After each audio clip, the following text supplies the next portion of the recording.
Hey everyone, Drew here, and today we are going to check out the new upcoming burn unit, the first one since July, and it is Gilgamesh.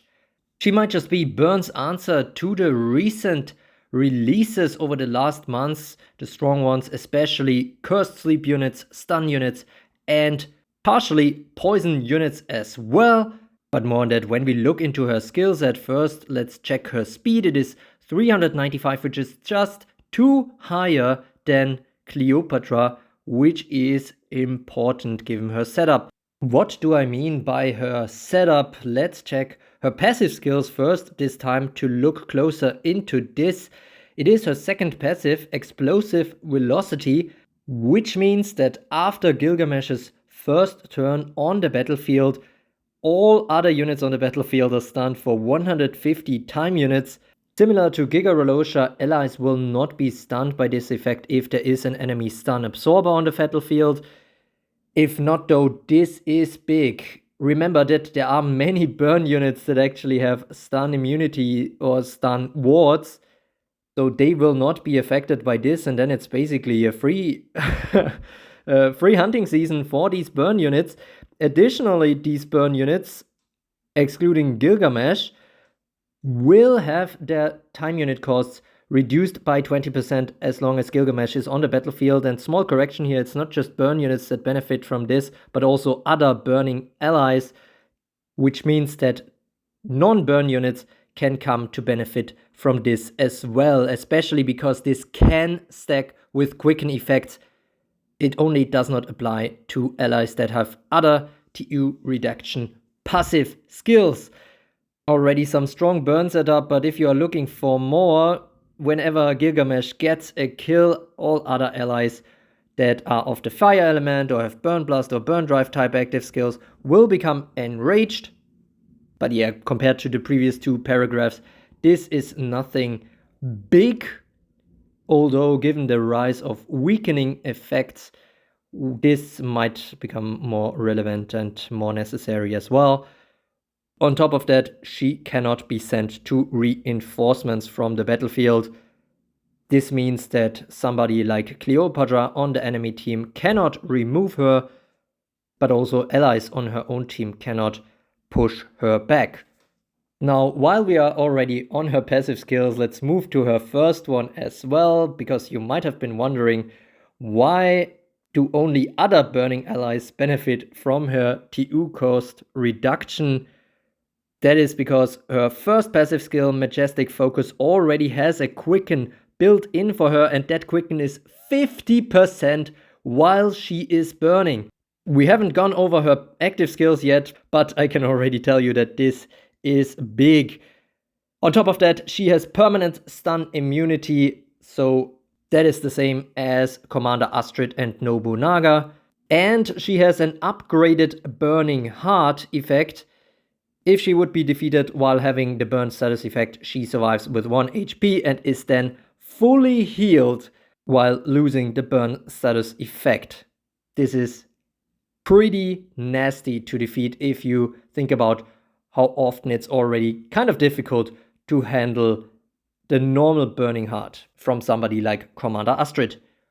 We will go over her AI in my in-depth review follow-up video as usual, but I can already tell you that yet again her threat level depends a little bit on if she is burning or not, which means yet again it is rather great for her to stay alive in an AI battlefield. But with all these strong passive skills in mind, let's finally have a look at her active skills. The first one being Royal Flame, producing 2 spirit, 100 time unit costs. If she is not burning, this is basically an ignition attack with 100% damage and granting her the burn status effect.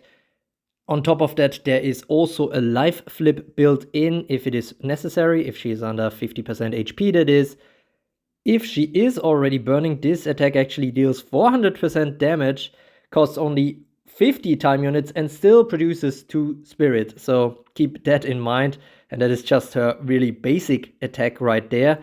We also get another Burning Blaze, similar to Commander Astrid's skill, 500% damage to 2 enemies, ignoring stealth and counter stance. and skin passive and revenge passive skills. This costs 3 spirit, 65 time units, and is only usable if she has the burn status effect. And if her passive skills wasn't enough already, here's where it gets really juicy.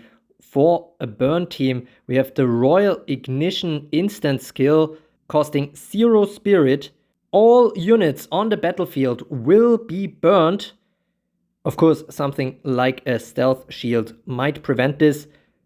All allies are fully healed. That is honestly crazy. Allies gain 1 spirit for each other ally that is either of the fire element or has burn blast or burn drive tap active skills, so possibly up to 3 spirit generated by this skill as well, and it is only locked for 100 time units after use, so she can constantly use that, fully healing her team. And this doesn't even need her to have high attack or anything, it's just a full heal.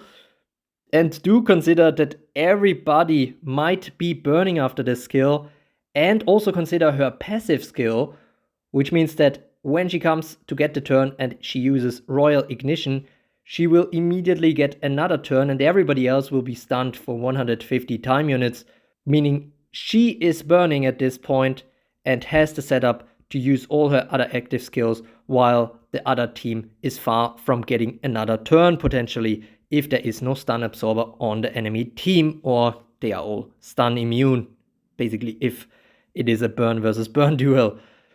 And now where this kind of setup that I just described becomes really juicy is when we look at her final skill, which is the Royal Judgment. 750% damage to one enemy.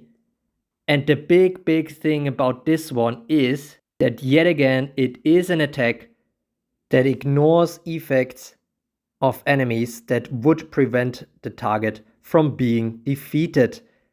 The condition for this is that all units on the battlefield are burning, but I mean, you just heard the Royal Ignition skill, which is basically a setup for that.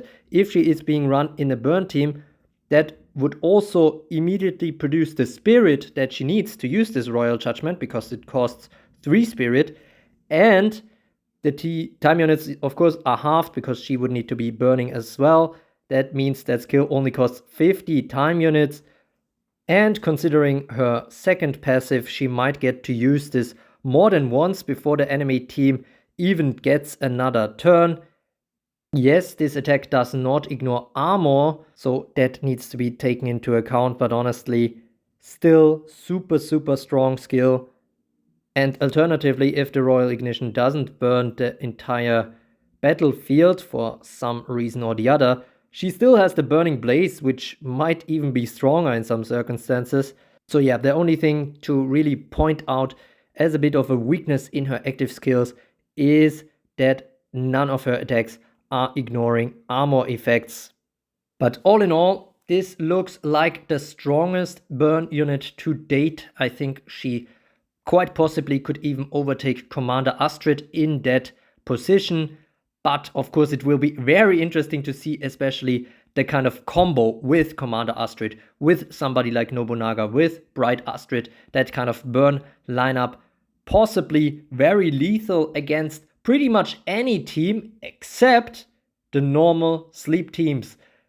These normal sleep units have been pushed back a bit recently, but might see a resurgence now with that kind of Gilgamesh release, and of course with Water Anya. Water Anya is indeed my biggest concern with her right now, because Water Anya is just so dominant in the meta right now. So the question is if it is enough to have a burn rise again, given the really prevalent sleep weakness that we see in her skill set.